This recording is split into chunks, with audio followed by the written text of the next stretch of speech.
the repositories of primary sources. So what do you mean by repository? Is it the same? No, it's not the same as repository. Repositories means a place, a room, or container where something is deposited or stored. So where you store something, or where it can be placed in safety keeping.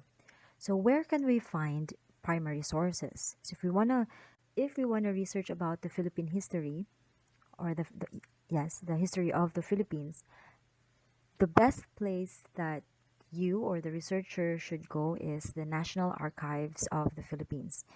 In here, it lies the task of preserving and making the primary source of information on Philippine history, and it is accessible to the public.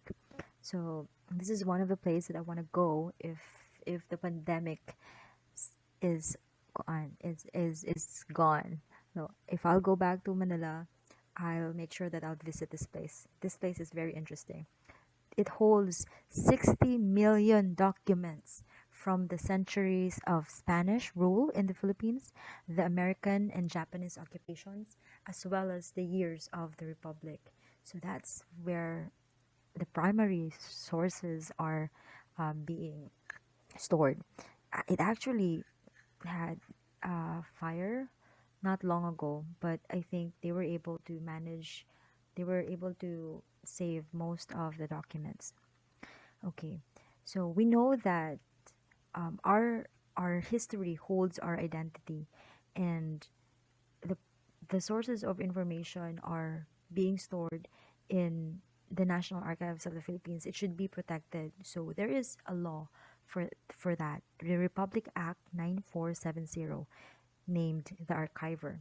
It was created on May 21, 2017.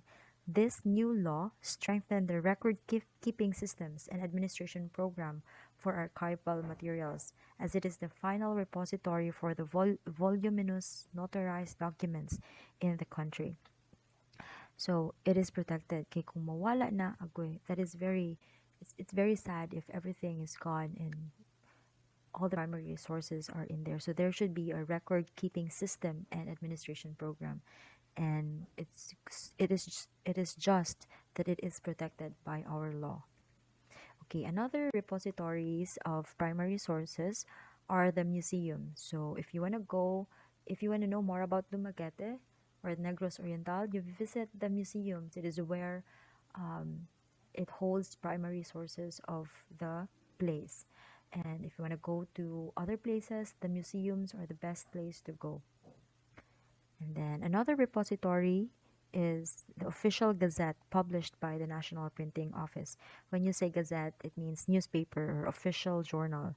So the official Gazette that is published by the National Printing Office, it is repositories for the Republic Acts and other legislative enactments or statutes, so the original documents. And then last is the Supreme Court Reports Annotated, or the SCRA. It is the repositories of the Supreme Court decisions, or the Philippine reports, citations of books, treaties. Treaties is a systematic exposition or argument in writing. Pleadings and even court decisions are found in the SCRA, or the Supreme Court Reports Annotated. So if you want to research something about the Philippine reports or the court decisions, this is the place where you have to go. Okay, so that is all for our lecture.